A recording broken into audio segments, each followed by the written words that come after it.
뮤지엄, 외국에선 박물관과 미술관을 합쳐 뮤지엄이라는 말로 통칭하고 있습니다. 세부적인 성격에 다소 차이가 있더라도 공공성과 후세를 위한 문화적 기반을 전해준다는 의미에서 이렇게 부르고 있습니다. 최근 20여 년 사이 국내 뮤지엄의 수가 급격히 늘었다는 사실을 알고 계십니까? 지난해 초를 기준으로 국내 뮤지엄의 수는 1,011개, 경기도에만 187개가 있습니다. 문제는 이렇게 늘어난 뮤지엄들이 제대로 운영이 되고 있는지 사후 관리가 소홀하다는 지적이 점차 많아지고 있다는 데 있습니다. 쌍심지 카메라가 뮤지엄의 실태를 들여다봤습니다.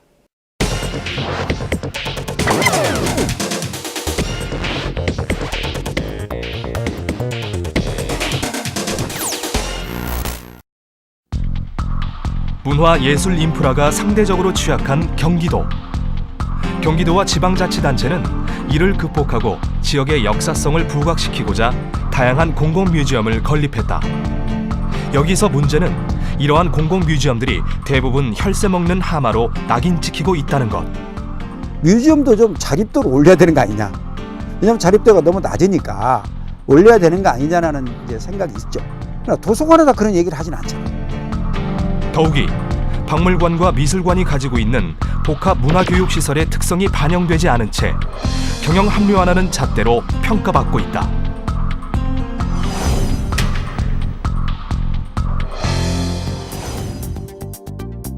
지난 2012년부터 운영을 시작한 양주시. 건립 당시 국비 63억 5천만 원을 비롯해 도비와 시비 등 총 127억 원의 예산을 투입. 이후 박물관 운영을 위해 연간 8억 원의 예산을 사용 중이다. 그러나 연평균 일일 방문객 수는 68명, 연간 수입은 3천만 원도 채 안 된다. 지금 뭐 거기 들어오는 수익 같은 것도 몇 푼 안 되고 이제 우리가 거기에 예산 지원하는 거는 상당히 많고 도로 이런 것이 하나도 기반시설이 준비되어 있지 않아요. 실제로 사람이 편안히 관광객으로서의 그 강화를 구경할 수 있는 위치가 안 되는 것 같아요. 다른 박물관 사정도 마찬가지. 상황이 이렇다 보니 이를 운영하는 지방자치단체 입장에서는 당연히 적자다. 공공뮤지엄이 급격히 증가한 것은 1990년대 중반부터다. 그 배경을 살펴보면 별다른 운영 대책도 없이 자치단체장들이 바뀔 때마다 전시행정 중심으로 생겨났다는 것이다. 이뿐만이 아니다. 현재 박물관 등록 제도는 너무 쉽습니다. 그리고 경영 계획 같은 것이 전혀 없고요. 그리고 그 질적인 걸 평가하기보다는 이제 양적인 걸 평가해서 등록하게 되는 부분이 많고요. 교통 그 접근성이라든가 또 이런 것들이 굉장히 열악하고요. 그 다음에 이제 기본 시설 자체가 너무 이렇게 간편하게 되어 있다는 거죠. 이런 측면들도 강화해야 될 필요가 있습니다. 공공뮤지엄 설립 이전에 기준을 강화해야 한다는 지적인데, 그렇다면 이미 설립된 공공뮤지엄의 운영 기준은 있는 것일까? 전문가들은 공공뮤지엄을 단순히 경영 합리화의 잣대로만 평가해서는 안 된다고 말한다. 그거는 안 됩니다. 그거는 제가 이제 주변에 여러 가지 사립박물관을 통해서 봤을 때 수지타산이 맞지를 않아요. 돈을 벌기 위해서 운영한다 하더라도 수익을 벌기는 상당히 힘들고요. 우리나라는 아직도 그 문화 SOC 기반 시설에 대한 이해도가 아직은 좀 낮은 면이 있어요. 그러다 보니까 박물관 미술관이 무엇을 하는 곳인지를 잘 판단하지 못하는 그런 경우가 있는데, 사실상은 정신문화를 보급할 수 있는 주유소라고 봐야 되는 거죠. 구석기 전문 박물관인 전곡 선사박물관. 이 박물관은 경기도 최북단 연천군에 있다. 연천군은 외부 접근성이 취약한 곳으로 도내에서도 문화 기반 시설이 부족한 대표적인 문화 소외 지역이다. 그럼에도 불구하고 전곡 선사박물관은 단순히 방문객 수와 수익 규모를 떠나 주민들과 지역에 있어 중요한 시설로 자리 잡았는데, 이는 박물관에서 전시 관람 이외에도 지속적인 조사 연구 활동과 함께 지역민들을 위한 다양한 교육들을 진행하고 있기 때문이다. 경기도는 특히 문화 격차가 심합니다. 그리고 이런 측면을 해결할 수 있는 것이 박물관, 도서관, 공연장, 문화원 이런 시설들이거든요. 이런 시설들이 제대로 갖춰져 있을 때에 결국 이제 행정 시스템도 그게 독자적인 성격을 잘 존중해서 갖춰져 있을 때에 소속감이 있는 도시로 가는 것이고, 지난 5월 경기도는 공공뮤지엄 일부를 민간 위탁하는 방안을 추진하다 이해 집단의 거센 항의로 이를 철회한 바 있다. 경기도가 민간 위탁을 추진했던 이유는 바로 경영 합리화. 현재 경기문화재단이 운영하고 있는 전국 선사박물관 역시 당시 민간 위탁 대상 중 하나였다. 우리도 그 기획조정실에서 그 산하 공공기관들 협업을 거론하면서 관람객 대비 운전 경비 얼마, 경영에 뭐 어려움이 있다, 용역 결과가 이렇게 나왔다. 그래가지고 이걸 가지고 공공기관을 통폐합을 이렇게 하고 민간 위탁을 어떻게 하겠다라고. 공공뮤지엄의 역할은 이윤이 아닌 공공 서비스를 창출하는 것 때문에 장기적이고 지속적인 투자가 필요한 곳이다. 뮤지엄에 대한 이해가 없이 기업 경영의 잣대로 경제 논리를 앞세워 민간 위탁을 추진했던 경기도의 처사는 해당 기관 종사자들도 쉽게 공감할 수 없는 부분이다. 이렇게 민간 위탁을 할 경우에 수익은 전혀 바라지를 않습니다. 더 벌면 좋은 거고 못 벌어도 우리는 안정적으로 운영을 할 수 있고, 이 점이 가장 큰 장점이죠. 그걸 통해서 관람객들에게 계속 지속적으로 새로운 볼거리와 교육을 통할 수 있는 거고요. 설립 취지를 지킴과 동시에 수익까지 요구당하는 지금의 공공뮤지엄. 행정기관을 비롯해 국민들의 인식 개선이 필요해 보인다. 뮤지엄을 두고 수익성이나 경제성을 따지는 것이 맞느냐 아니냐 이런 논란이 생길 수가 있습니다. 이 문제와 관련해 스튜디오에 경기도 남양주시에 위치한 실학박물관의 장덕호 관장을 모셨습니다. 네, 안녕하십니까? 안녕하세요. 먼저 이 해외에서는 뮤지엄이라는 단어로 국내에서 쓰고 있는 박물관이나 미술관 이런 용어를 통칭해서 쓰고 있거든요. 외국에서는 이렇게 통칭해서 쓰고 국내에서는 이렇게 구분하는 이유가 있을까요? 뭐 최초 박물관 설립은 이제 그 박물관 이완과 박물관부터 시작이 됐었는데요. 미술관은 이제 주로 현대 예술을 다루는 곳, 박물관은 전통과 관련된 문화를 다루는 것, 이렇게 해서 구분되다 보니까 지금까지 이제 지나온 것으로 알고 있습니다. 지금 뭐 일부에서는 이것도 우리도 이제 같이 해서 뮤지엄이라고 하는 한 단어로 가야 되지 않느냐 하는 그런 이야기들이 있습니다만 아직 조금 더 시간이 필요한 것 같습니다. 일반 대중의 입장에서는 박물관과 미술관 하면 약간 좀 다른 성격의 시설로 받아들이기 쉽거든요. 특히나 박물관은 좀 문턱이 낮지만 미술관 하면 아무래도 좀 어려운 시설로 이렇게 인식되기 쉬운데요. 선진 박물관이라든가 미술관에 비해서 우리 미술관들은 최근에 생긴 것들이 많고, 또 현존하는 작가들, 또 돌아가신 지 얼마 안 된 작가들도 우리가 교육을 많이 못 받았었기 때문에 그런 부분에 대한 부분들이 없고, 전통 시대에 그 활동하셨던 작가들은 박물관에서 이미 또 다 그런 다루고 있기 때문에 미술관에 대해서는 발 빠르게 움직이는 미술, 그런 예술의 변화, 이런 것들을 우리 국민들이 따라가지 못한다고 할까요? 그렇기 때문에 미술관에 대해서는 굉장히 좀 어렵죠. 오늘 이야기 핵심은 이와 같은 뮤지엄, 박물관이나 미술관이 과연 경영이 제대로 되고 있느냐 아니냐, 또는 그러한 잣대가 맞느냐 아니냐라는 것이거든요. 네. 어떻습니까? 이게 재정 자립도라는 측면에서 봤을 때는 박물관들의 상황은 어떻습니까? 뮤지엄의 공공성들은 뭐 크게 봐서는 문화유산의 보존과 수집과 보존입니다. 네. 그 다음에 이것을 대상으로 한, 국민들을 대상으로 한 현장 교육이 있을 수가 있고요.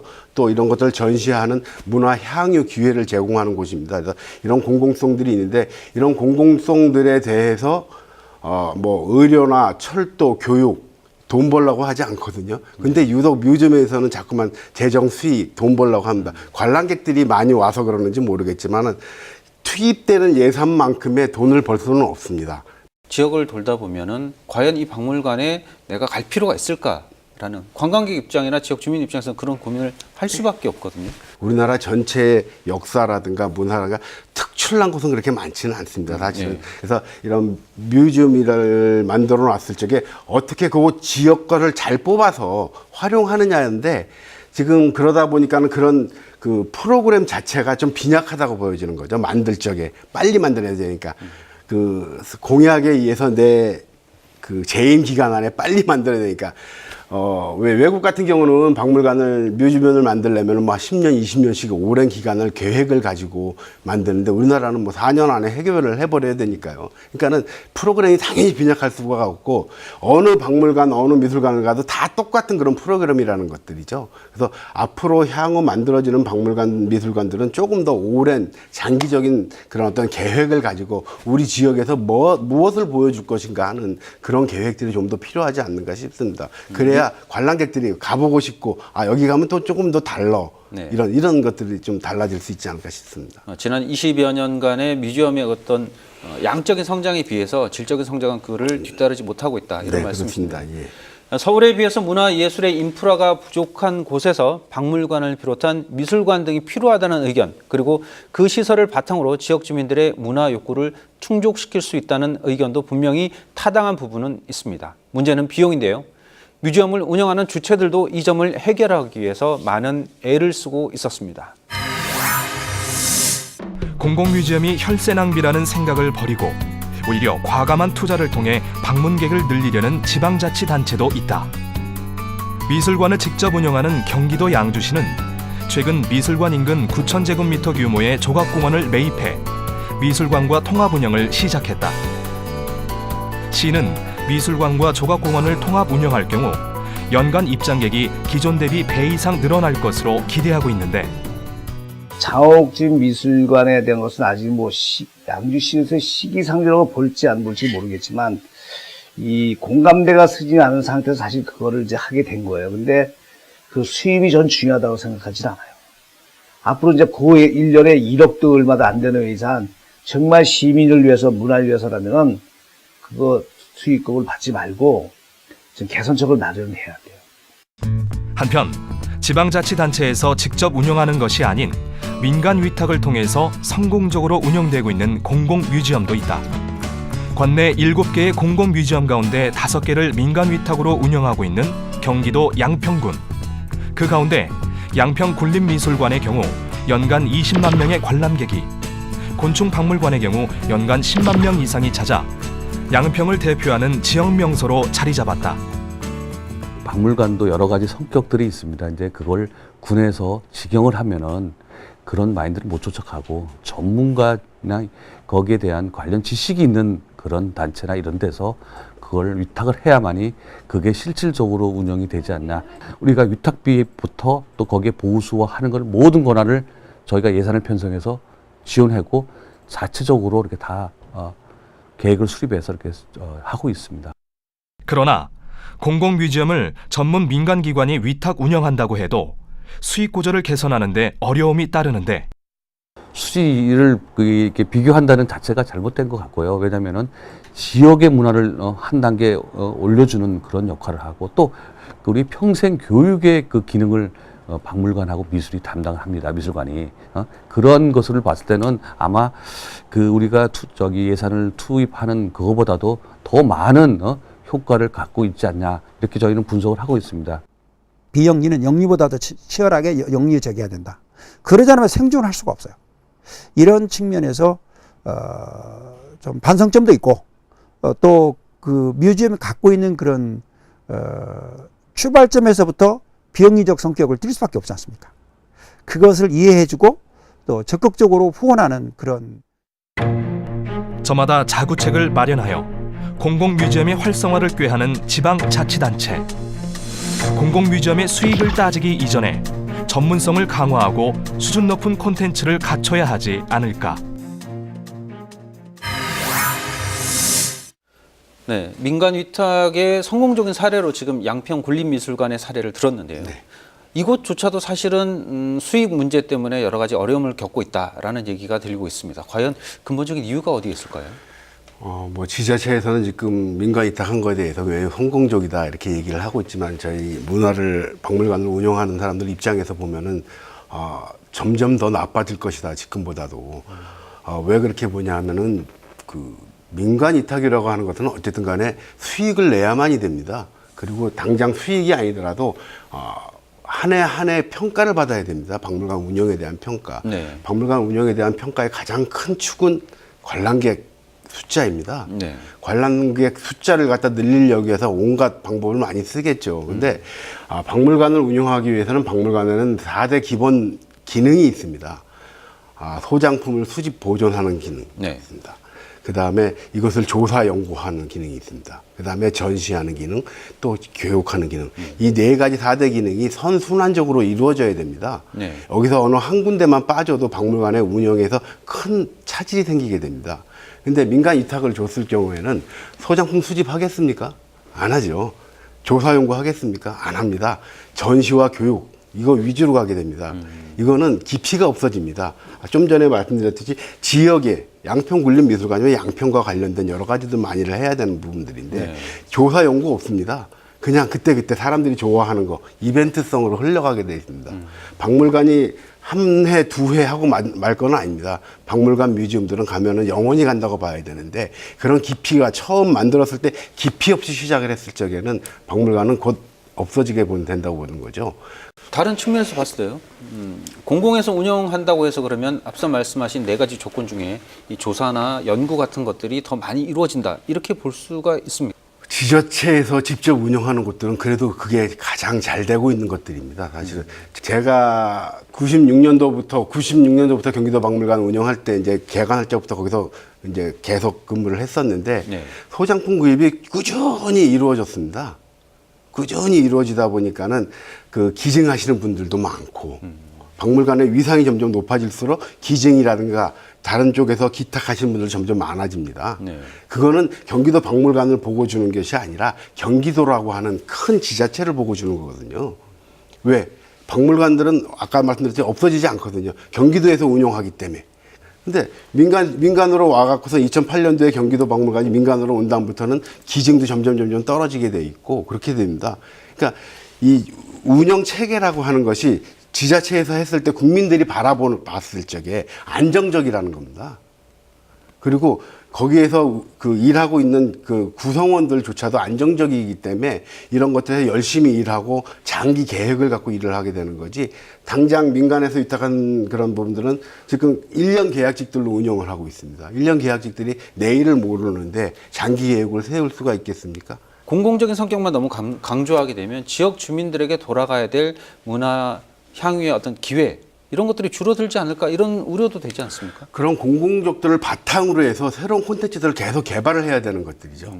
이게 그대로 머물러 있는 사람들은 당연히 안 오죠. 지금 네. 우리가 브리티시 뮤지엄이라든가 루브르 뮤지엄 갔을 때 왜 가십니까? 거기에 유명한 작품들 보러 가시지 않습니까? 우리가 그렇죠. 잘 알고 있는 네. 뭐 루브르 같은 데는 뭐 모나리자도 있을 수 있을 거고 니케도 있고 뭐 여러 가지가 있는데 그런 것들 보러 가는 거 아니겠습니까? 네. 뮤지엄이 오래 살아남으려면 소장품이 단단해야 됩니다. 당장 여기서 하고 있는 뭐 교육 프로그램 이런 것들은 그 지역민들을 위해서 하는 거지 실학박물관에서 어떤 좋은 프로그램을 한다고 해서 지역 멀리 계신 전라도에서 경상도에서 찾지는 않죠. 그 지역민들을 위해서 하는 것들입니다. 그런 서비스이고 실제적으로 뮤지엄들이 움직이려고 하면 소장품이 가장 큰 재산이라고 봐야 되는 거죠. 루브르 같은 경우는 이미 300년이 넘었습니다. 역사가. 브리티시 400년이 넘었고요. 네. 우리나라 제일 오래된 박물관이 국립중앙박물관인데 이제 100년 넘었습니다. 아까 90년도 중반부터 해서 우리나라 모든 박물관들이 이제 30년이 채 안 됐습니다. 아직까지 갈 길이 멀다고 보여지거든요. 근데 좀 더- 투자를 하지 않고 네. 자꾸만 위만 바라보는 거죠. 자치단체들이 사실 재정 자립도가 낮다 보니 그렇게 예산 지원하는 것도 굉장히 어렵게 지원을 해준단 말이죠. 그러면 자치단체 입장에서는 경영 합리화라든가 수익 구조라든가 이런 것들을 고려 안 할 수가 없을 것 같은데요. 민간 위탁이라는 그런 이제 이야기들이 그래서 나오는데 민간 위탁을 한다고 해서 지금 자치단체에서 직접 운영하는 것과 예산의 차이가 크느냐 별로 크지는 않다고 봅니다. 어쨌든 민간 위탁을 하려면 민간 위탁에 대한 수수료가 나가줘야 되는데 그 수수료만큼 오히려 콘텐츠화 시키는 것이 더 낫지 않느냐 하는 부분들이죠. 제가 봐서는 지금 민간 위탁하는데 양평군립미술관 한 예산 10억 정도 나가고 있습니다. 네. 그 다른 지자체에서 운영하고 있는 박물관들도 다 그 정도의 예산 갖고 운영을 하고 있습니다. 관장님 그럼 어떻게 보십니까? 이게 공립미술관들, 박물관들이 장기간 동안 자리를 잡기 위해서는 그러면 어떠한 방법으로 이렇게 자치단체에서 요구하는 경영 합리화 같은 문제점들을 해결할 수 있다라고 보시는지? 이제 그 동안에는 그 우리가 박물관을 짓는데 굉장히 급급해했습니다. 네. 빨리빨리 짓는데 그래서 짓는데 허가 내주는 것도 이렇게 좀 편하게 내주고 있는데 좀 그 박물관 건립할 적부터 중장기 계획이라든지 소장품 수집 계획, 또 그런 그 전문 인력 확보를 어떻게 양성을 할 것인가 이런 계획까지도 같이 포함된, 그래서 건립 당시에 그런 허가 내주는 부분들에 대해서 좀 강하게 규제를 해야 될 필요가 있다. 근데 다행히 이번에 그 늦은 감이 좀 있지만은 박물관 미술관 진흥법이 개정이 되면서 그런 부분들을 조금 이제 좀 강화하려고 하고 있습니다. 네. 많아지는 건 좋지만은 어떻게 향후 운영될 것인가에 대한 그런 장기 계획 없이 지금까지는 지내왔다 그러면은 그 앞으로 그래서 좋지만은 현재 돼 있는 박물관들에 대한 그런 부분들도 좀 우리 법적인 규제라든가 법에서 좀 지원할 수 있는 방법들도 좀 많이 생겼으면 하는 그런 생각을 좀 갖고 있고요. 네. 지방자치단체에서 박물관을 지어놓고 활용을 안 하고 있다는 이야기입니다. 시장 군수님들 해외 많이 나가실 적에 뭐 선물도 좀 사갖고 가시고 그러지 않습니까? 예, 예. 그리고 자매 결혼 같은 거 하고 그런 뭐 여러 가지 경제도 하는데 거기에 문화도 반드시 껴야 된다고 봅니다. 그래서 박물관을 같이 나가게 해주고 상품을 다른 데서 사지 마시고 뮤지엄에 있는 지역에 있는 것들을 발굴해서 뮤지엄에서 개발하고 투자해서 개발하고 상품화시켜서 뮤지엄 거를 활용하게 되면은 뮤지엄은 자체 수익도 올라갈 수 있고 그런 방법들도 좀 활용했으면 하면은 그 자체 수익 구조도 좀 새로 생기게 될 것이고 뮤지엄도 시장 군수가 좀 더 그 활용하는데 그 중요성을 더 두게 되면 관리하는 공무원들도 좀 달라질 것이고 공공에 대한 최상의 서비스를 하는 것이고 국민들이 정말 문화를 그 향유할 수 있는 최고의 기관이라고 생각하고서 조금 인식의 변화들을 좀 해야 될 필요가 있다고 생각을 하고 있습니다. 문화의 어떤 기반 인프라를 닦는 것이 단순히 10년, 20년 정도에 해결될 부분이 아니니 네. 좀 더 장기적으로 내다볼 필요가 있다 이런 예, 말씀이시죠. 네, 무분별하게 늘어나는 뮤지엄의 상황은 분명히 문제가 있습니다. 세금이 잘못 쓰이고 있다는 말도 되기 때문입니다.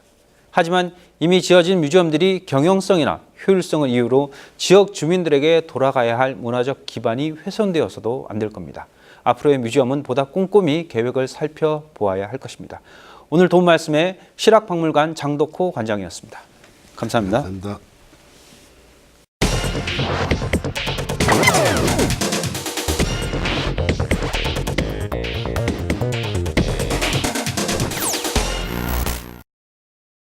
프랑스 루브르 박물관은 세계 3대 박물관 중 하나입니다. 우리는 박물관으로 부르지만 영문 표기는 뮤지엄이고 실제로는 미술관입니다.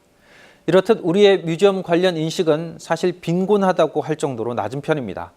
또 다른 관점에서 이 같은 세계 유명 박물관들이 성장할 수 있었던 배경에는 사람들이 찾아올 수밖에 없었던 컨텐츠와 프로그램, 그리고 그 박물관의 정체성과 가치를 유지해왔기 때문입니다. 우리는 어떻습니까? 관광 코스에 박물관이나 미술관을 포함하는 곳이 얼마나 될까요? 뮤지엄의 수를 늘리는 것도 중요하지만 사람들이 찾아올 만한 이유를 만들어주는 것이 더 중요할 것으로 보입니다. 오늘 순서 여기까지입니다.